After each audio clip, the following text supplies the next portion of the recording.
Well, howdy, howdy, howdy, nearly senior citizen here. Greetings, boys, girls, and to all of our non-binary friends, and welcome to this a brand new day. Yay! It is gray and dim outside. It's foggy. There is a forest block outside of our rental home.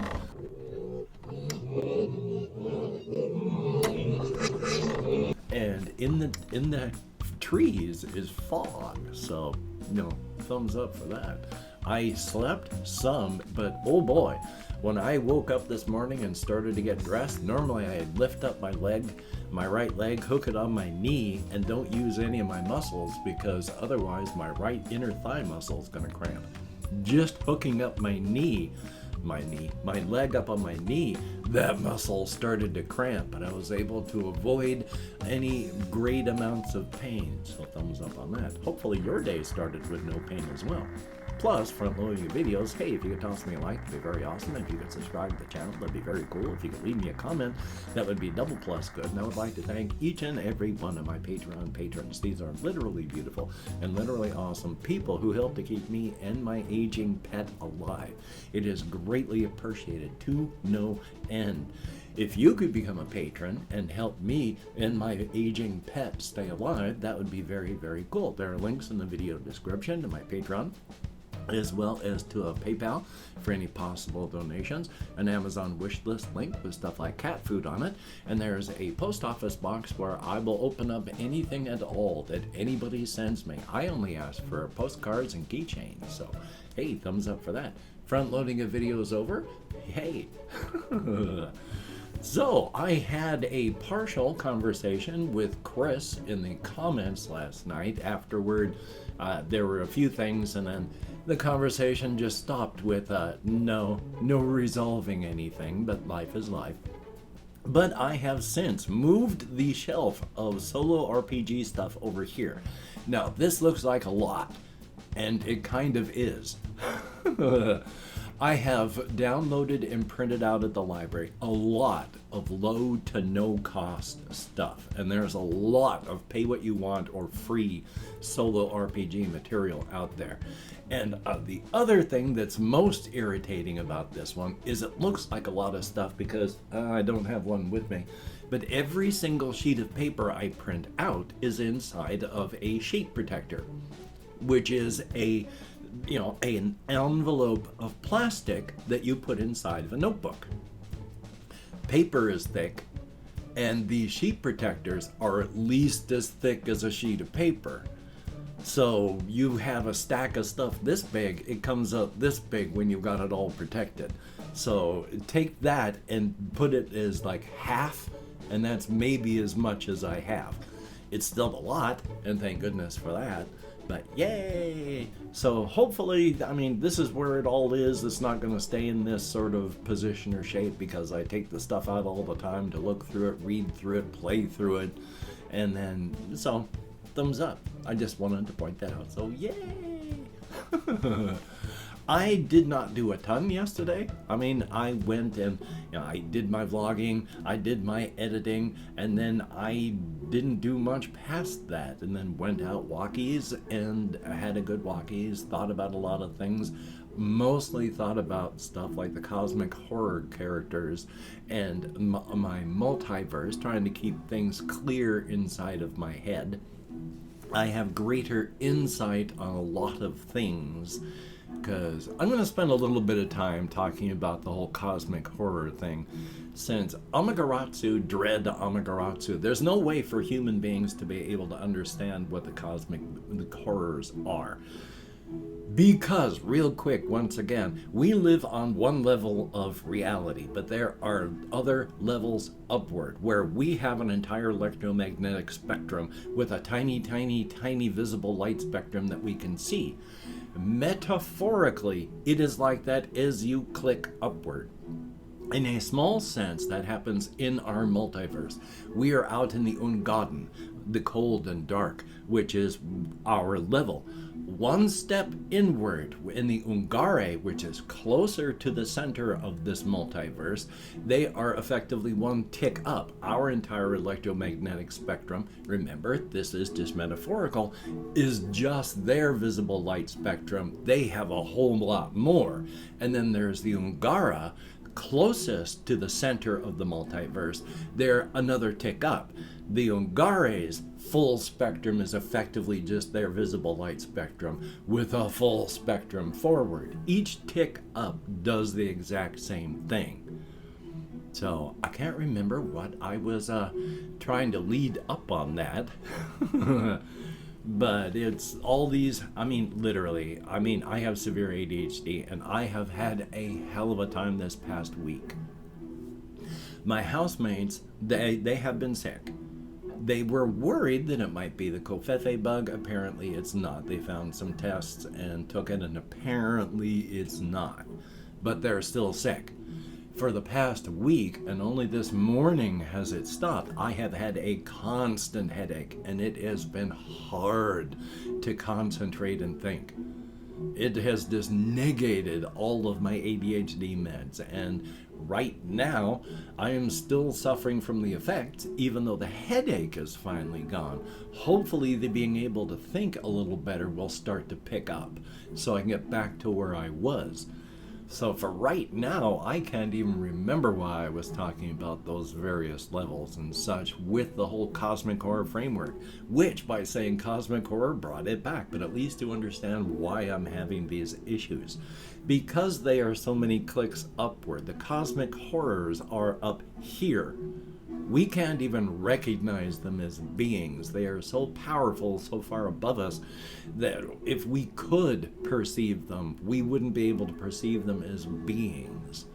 They are so far above us, they're like gravity and the speed of light. So that's fun, but Dread Amaterasu she's effectively the entire reason that there is any of this stuff happening. She did so much. Plus, as I've mentioned in the past, there are power levels. There's us, Gokura, the numberless, the endless. One tick up is you become Gakire, a little bit of power. You can step out of your own universe and into close universes around you. If you become the next step up, Gakiri, you have full access to every universe within the Ungaden. If you become Gakiru, the next step up from that, you have full access to both the Ungaden and the Ungare. There should be another category, Gakira. Amaterasu is so powerful she warped reality. It isn't a category, it is a title, a crown that she wears. She is the Gakira, the most powerful. Instead of a category, it's one being. Now, in one of the multiverses, when she lands on the Infinite City, the people decide not to run, and they actually fight in one of these multiverses and push her out of the city. They kill 3 of her children.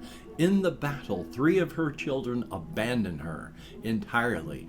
3 others maintain a relationship, and only 3 are directly and strongly allied with her. She's no longer in that multiverse the Gakira. She and her children are now Gakiru, because Gakire is small predator, Gakiri is predator, and Gakiru is big predator. Gakira, most powerful. The people of the city and the city itself become the Gakira in this multiverse. They are most powerful, and they wear this crown very, very uneasily. They're very frightened of what it can do to them. So thumbs up for that. But taking a look at all of the rest of the stuff that I've got on my list here, one of the things that I have been doing and thinking about is further extrapolation on characters. And one of the differences between 2 characters that I've been talking about lately, there is Sanyo, who is a spider cryptid, an intelligent being, and then there is Tarek, who is a snake cryptid. Now, it's hard to determine just by classify language between, like, there's snake cryptids that are just, snakes, normal snakes, like they're normal spiders, but they're cryptid spiders and cryptid snakes. Normal matter in beings cannot interact with them. And so they're cryptid snakes or cryptid spiders. But if they become beings, if their own cryptid genes express and they become more, how do you refer to them further? Are they then a cryptid spider or a cryptid snake? Because you can still refer to them, flip it back and forth to both.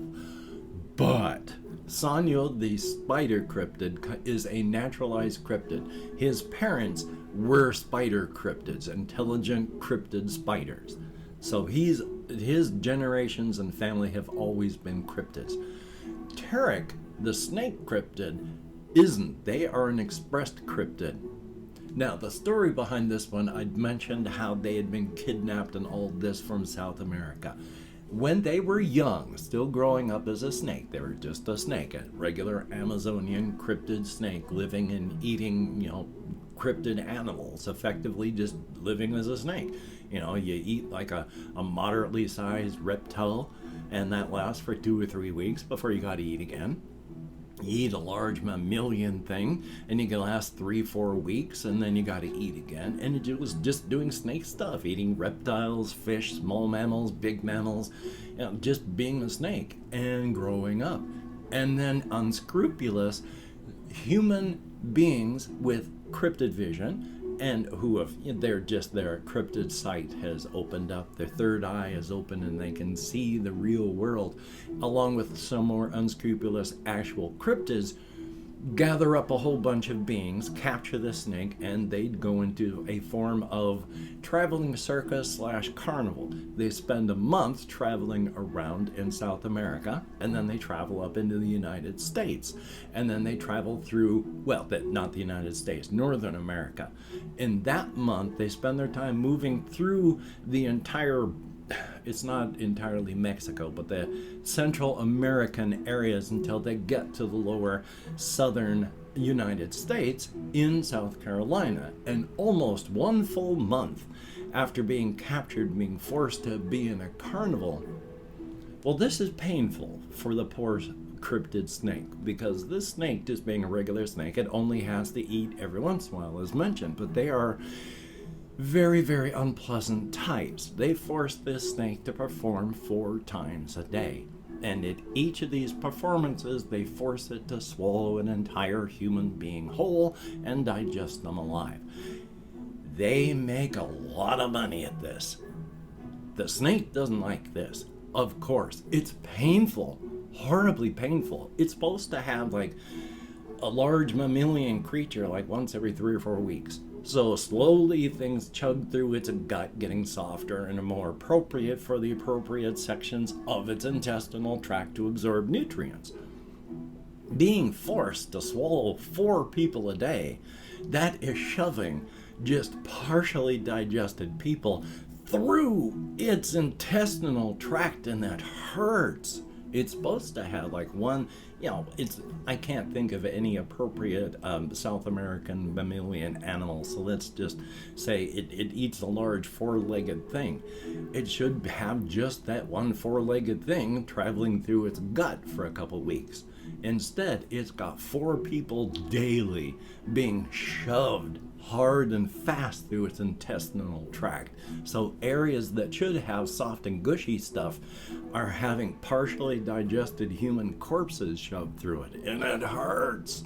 And in the end, of course, what goes in one side has to come out the other. And instead of just normal, snake issues to deal with that way, it's having to pass just partially digested human corpses out the other end. It hurts. So, of course, people and beings being who they are, they get sloppy. And after almost 2 months of this, they're sloppy enough. And the snake strikes out, and it swallows the both of them. Because there's 3 owners, and then heads out into the camp, and it swallows the third one of them, and then heads out into the forest in safety, finds a place and just settles down to digest those that it was swallowed. It takes about an hour inside of these type of beings before being digested slowly kills you, and so settles down to just digest them. All the stress, all the trauma expresses its own genes. It falls into a coma, and with all of the energy inside of the 3 people swallowed and all the other corpses being pushed through its digestive tract, in 1 week its body changes a lot. It has a much thicker, stronger spinal cord, and of course the vertebrae to have it, which forces changes on the entire rest of the system. Its head becomes larger because its brain becomes larger, and it wakes up. It's a full, intelligent being. It's gone from just being just a snake to now it is sentient and sapient and fully aware, and not only understands language, but can speak it and thinks in it. This is a strange and horrifying new world for this creature, especially since they now only have to eat once a month, and they have to eat a person. And they hate this because eating now anything at all is associated, because they were growing up during this time, with just pain, physical pain, and also because they were having to swallow human beings who were screaming, terrified as they were swallowed whole and then digested alive. The snake just associates their terror with its pain. It does not want to eat people. It does not want to do all of this. The trauma that it has gone through and is associated just with eating, if it was a human being, would take years of psychotherapy to get through. There's nothing like that for this poor creature. It is lonely, desperately lonely. There are no urban snake cryptids of this type in Southern Carolina, and Brookerton, Southern Carolina specifically. And it is an urban cryptid. The thing about being an urban versus a rural versus a feral cryptid is you have to act within your nature. And if you are an urban cryptid, you don't feel good, comfortable, mentally, physically, spiritually, emotionally, unless you are doing what is in your nature. And if you are an urban cryptid, you don't feel good unless you're in an urban setting. If you can go visit other settings, but you'll start to feel uneasy the longer you're there until you have to go back. And so, yeah, there's no other large talking snakes in Brookerton. Just like Sanyo, the spider. There's no other spiders. Their parents were rural and feral. They're urban. There are no other urban spiders. They are desperately lonely. The snake and the spider do become friends, but they continue trying to make human friends so they can talk, because they're so lonely. And the difference between the two is, well, the spider, when it webs people and then reveals itself, if they just keep screaming, well, it's very highly moral, deeply ethical, has strong sense of right and wrong. And if you're so traumatized that you can't stop screaming, well, it feels guilty, but you're so traumatized they just bite you, inject you with poison, and then drink you. Highly moral, deeply ethical, and yet the decisions always end up with a full belly. The snake, on the other hand, it keeps itself hidden and only slowly reveals itself. And if people are so scared they run, it does not chase, because it just associates eating with pain and terror. So they leave, but it makes sure that it doesn't terrify too greatly. Big differences between the two. Thumbs up for that. And of course, I've opened up 24 hours worth of comments in my community tab. I'm going to go through and thank however many people have left me comments in the past 24 hours. If I mispronounce your username, no disrespect is intended, even though I count American Sign Language. Yeah, you've already seen how my brain works. I don't know why I made that horrible noise as I was inhaling so slowly. It was supposed to be a sign to show that I'm finally breathing, and instead I sounded like some sort of monster out of a horror film. Anyway, though, let me call my Chrome. We have Ice Damon, thumbs up and thank you. Good to see you. We have Jesse Koskinen, always good to see you in the comments, my friend. Tommy Copeland, thumbs up and thank you. And the more you play these things, the easier they do get. So no fear there. And there is SG Tumbor, thumbs up and thank you. Chris, greatly appreciate. Good to see you. Oxta, it just takes a while. It does get easier. And Cake, thumbs up and thank you. And here's Open, I don't get sick. And then there's the RC was a, thumbs up and thank you. Here Chalky, who had some nice comments. And then there is RJ Mitchell, good to see you in the comments. And here's hoping that you continue to enjoy. And Shadow Plague 48, who has a suggestion for a reaction, and I can hopefully do that. Buddha Dao, so thumbs up and thank you very, very much for the information. And that is it. 12 people who left me comments in the past 24 hours. Greatly appreciated. You get me out of my head, into the world, and dealing with real people. And thumbs up, that is appreciated. I don't do much human interaction at all. But I do need some because I'm still human. Thank you very, very much for providing me with actual human contact, even though it's only in text and only for a short amount of time. And again, of course, if you've watched this far, thumbs up, thank you very much. You have watched this far of your own volition, and it is appreciated to no end. So today I'm going to try and get some stuff done. If I can, good. If I can't, I'm not going to beat myself up. And just as well, if you do the same, please don't beat yourself up if you can't. Survival is important, and beating yourself up is only just going to cause you pain and not help you do anything. And of course, with everybody getting sick out there still, please, if people are getting sick, take appropriate precautions for your situation and location. If people are getting physically hurt where you are, try to be as safe as possible. And of course, if you are out walkies, like I go out walkies at night, and you hear the mournful howl of that bus horn, the bus with your name on it, yeah, someone's gonna die. Their corpse is gonna get smeared on impact when they're hit. Might not be you, but somebody's gonna die. So, until we meet again, you take care. Have a great day today. I will see you on the flip side, and that is indeed a very good thing.